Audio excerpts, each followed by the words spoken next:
Hey, welcome back to free online guitar tutorials by Kitaristi Tampere. This is Mika, and in this video I will introduce you to the pentatonic scale.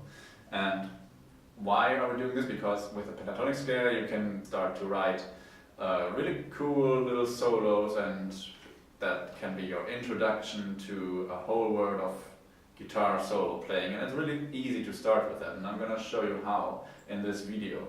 Since we have 5 notes from the pentatonic, we can have also 5 different shapes all over the fretboard, because we can start them all on the different notes here. So there's 5 different shapes that you need to learn, but take it slow. Eventually you will get to know them all. You just have to apply them properly, and so don't rush it. There's really no need to. You can just take your time, a few months maybe if you want even, and you will learn all those shapes. And I will introduce you to all of them here, and I will show you how you can really memorize them a little bit better and have fun while you're doing this. So the first shape is in the A minor pentatonic, would sound like this, and down. So you see the diagram here from the A minor pentatonic, from the first position. These that are on the frets 5, 8, on the next string 5, 7, 5, 7 again, 5, 7, then 5, 8, 5, 8. That was the A minor pentatonic in the first position.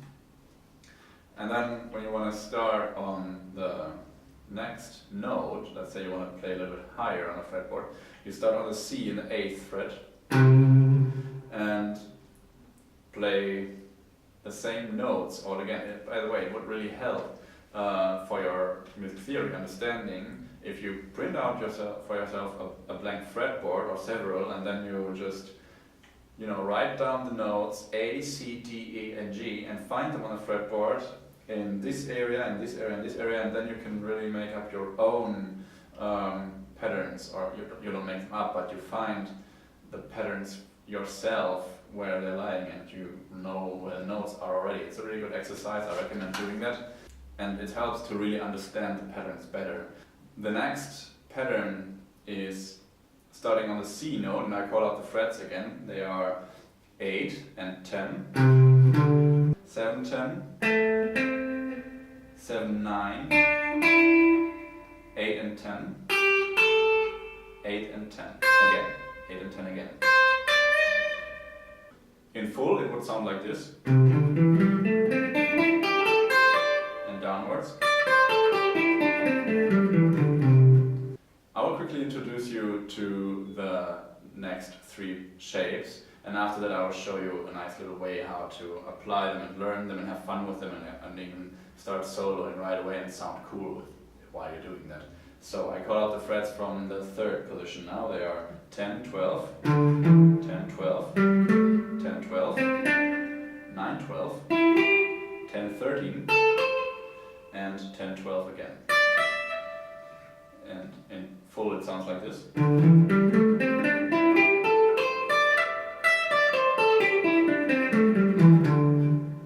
Okay, here's the next shape. It starts on the 12th fret with an E note, and I call out the frets 12, 15, 12, 15, 12, 14, 12, 14, 13, 15, 12, 15.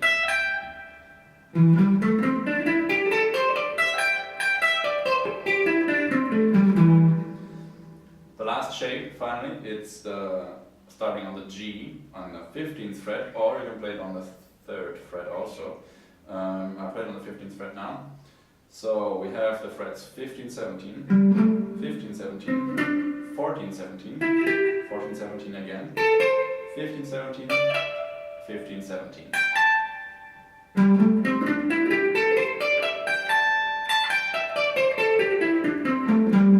Okay, so let's get into a way how to apply those. One way to learn them is to break them up into little sequences. For example, group of threes or group of fours. Group of fours would sound like this. And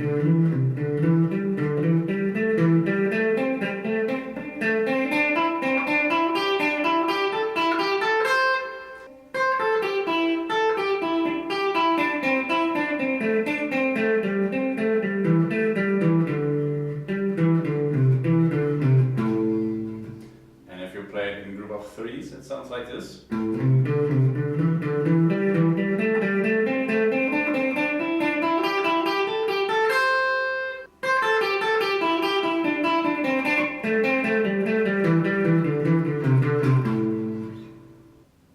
And you can play that with all of the shapes. For example, the third shape.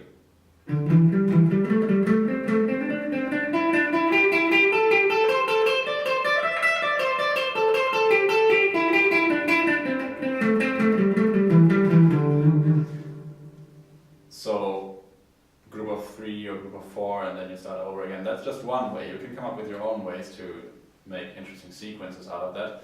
But let's get to an even cooler way that teaches you, where you can teach yourself to improvise with this right away. That works as follows. You can just go to YouTube and type in A minor backing track blues, but make sure that it's in A minor or C major. When you found a backing track, what I suggest then is to limit your options a little bit. Just play on 2 strings, this for example, and then you can come up with little licks on your own. So if your backing track is playing, you can just play short little licks and then see how they sound and feel over the backing track.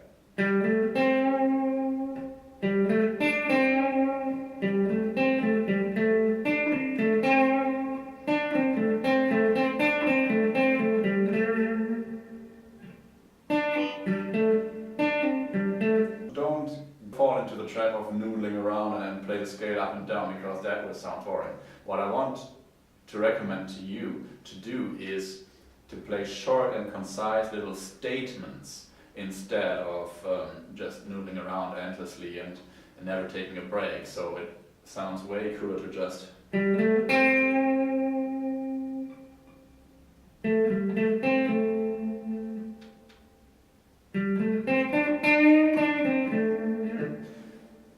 instead. Well, that hopefully sounds cooler than just.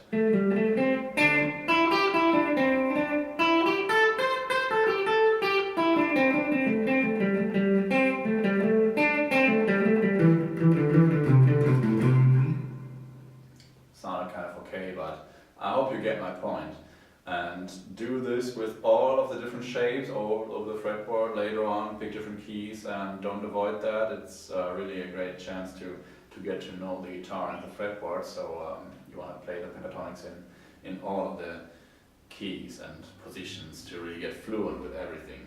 I hope you liked this tutorial, and if you need more guidance with your playing and more help, feel free to contact me over my website. It's www.Kitaristi. There you can get in touch with me for lessons if you want to study with me, and you're very welcome, and I'm excited to get to know you and get to hear from you. So don't be shy, no need to wait, just you can start at any time. So get in touch with me soon, and make sure to take advantage of the free download section below this video. There's a link that will take you there, and that will show you how you can get access to that. So yeah, that's it for today, and stay tuned.